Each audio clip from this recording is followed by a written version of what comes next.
been creeping up on 4 years since Rockstar North last distributed some new product, and in that time, soulless knockoffs have attempted to fill the void. None have. GTA is special because it taps into the spinal cord of pop culture, nailing its intricacies and each era's life soundtrack.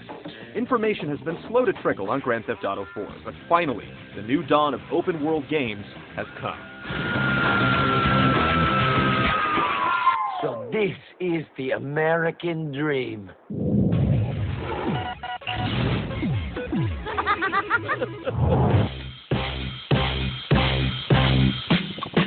Streets paved with gold, mansions in the hills, and girls with implants are more than enough incentive for Niko Bellic to defect from the dregs of war-ravaged Eastern Europe to the welcoming shores of Liberty City. Well, that and his cousin Roman, who promises a life of luxury in the big city. Welcome to America! Bravo, Baratsaru! Fresh off the boat, Niko quickly realizes that the condo is a rat hole and the Benz is a taxicab. Screw you, you idiot! Okay, I'm an idiot, but you must admit, I have the best line in bullshit you ever heard. Yeah, this I know, asshole. But Niko has come to Liberty City for more than just sunshine and margaritas. Revenge is on his itinerary, but in the meantime, a man's gotta eat. The seedy underbelly of Liberty City becomes his playground, and there are plenty of playmates around.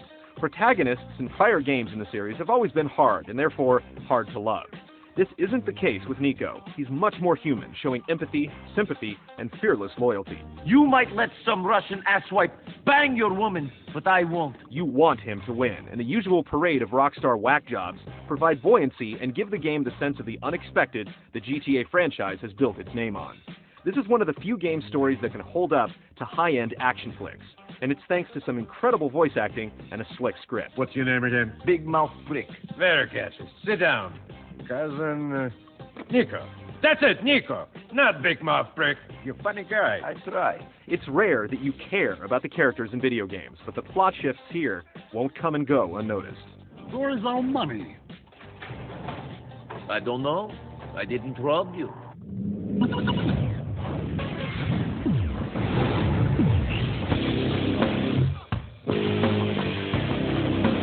Grand Theft Auto isn't so much a design as it is a set of tools. Just like in the past, the suite includes driving and shooting, with one big addition in the form of a social life. Being a social person in GTA 4 pays dividends, and there's no shortage of locations to mingle with leisure. Bowling, pool, darts, and restaurants all provide ample opportunity to impress someone, or you can always take them to the strip club for that home run pitch. Some of the activities could be full-fledged games, but in the world of GTA, they're just an extra. The formula is one that works, and it's been replicated once more. The flow of the game basically goes like this. You watch a cutscene, someone in the cutscene says that someone has done them wrong, you're told they need to be taught a lesson. People who fuck with me get fucked with. And then you get in a car and go teach them the lesson. At that point, another cinema is triggered, and the process repeats. Sprouting out from this framework is a series of side missions, but telling the difference between these and the objectives on the main track is impossible. The same care has been paid to each. You can choose to go down these craggy alleys to see where they end, or plow straight through the main quest and still get a healthy 30 hours out of it. Mission objectives make the most of the toys available, but that ultimately amounts to a lot of driving to a location and then killing everyone on sight. You get the occasional vehicle theft, and races are eventually available from one of Niko's friends, but it can definitely become a little repetitive.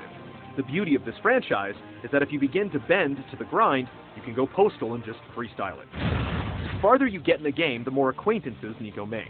Keeping them all happy can be tough. Couple this with missions scattered all over the map, and it can become overwhelming, but it's all held together by the cell phone.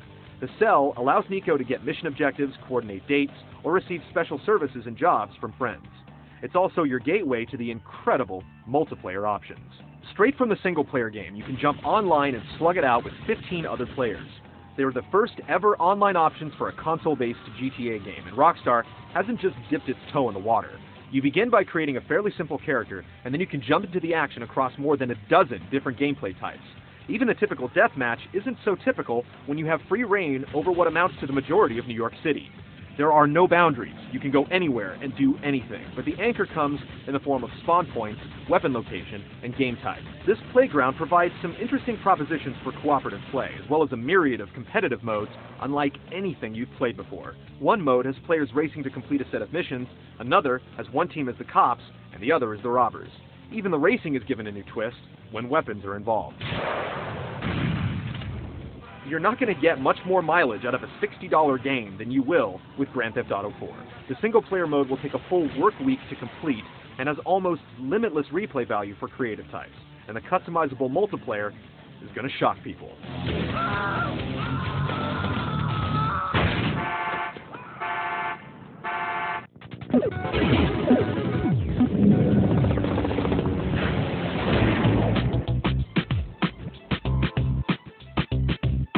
Grand Theft Auto has always had amazing storytelling, and the ability to dream it and then do it working in its favor. The one criticism that has been consistently leveled against it is that the gameplay sometimes feels like an afterthought. That's all been rectified this time. Shooting, a longtime sore spot, has been completely revamped with an intricate cover system.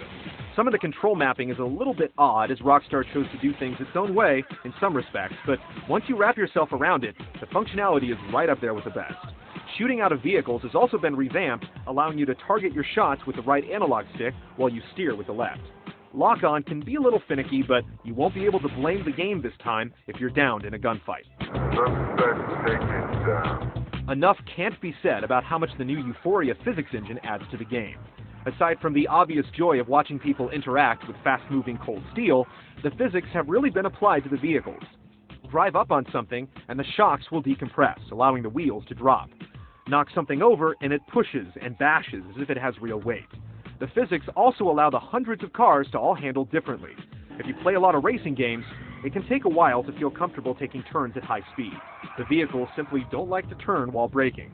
It's a different style of driving that eventually becomes second nature. If you do grow tired of cruising Liberty City, you can always jump in a cab and essentially warp to your destination.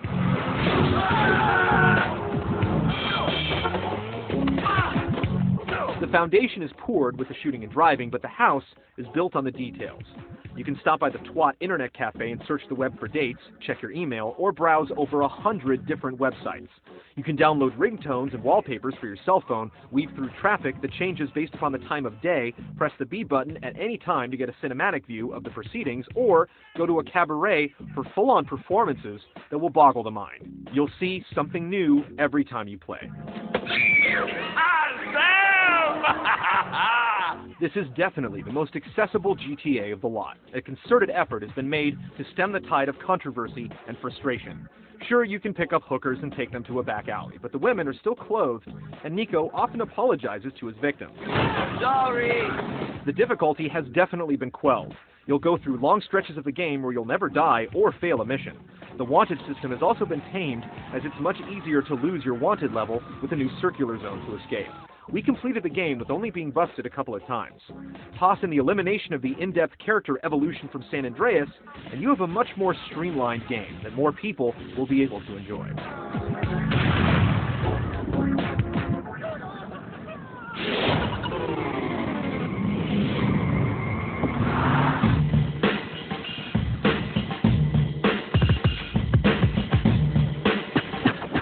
It's not really fair to hold a free-roaming game like GTA to the same visual standards you'd expect from a shooter that runs on a predetermined path. With such a vast environment, coupled with the ability to do anything at any time, some concessions have to be made. Or at least you'd think. Not many have been made here. GTA 4 is one fine-looking game. Some interior scenes can look nearly photorealistic with the proper lighting. The constant day and night cycles dramatically affect the look of the city, and it can be breathtaking to drive across one of the large bridges with skyscrapers looming in the distance. Character models look great, with impressive lip syncing and emoting. We've only played the Xbox 360 version thus far, and it has moments where the frame rate fluctuates, and there are some visual glitches here and there, but there's no other game world as immersive as this one. Rockstar always has a knack for choosing just the right songs to set the tone of its games. Once again, it's hit a home run with Grand Theft Auto 4. There are undoubtedly some serious music lovers working at Rockstar North. They've managed to pluck the true gems from each genre from the muck and mire to deliver a track list that will make new fans of a lot of the artists involved.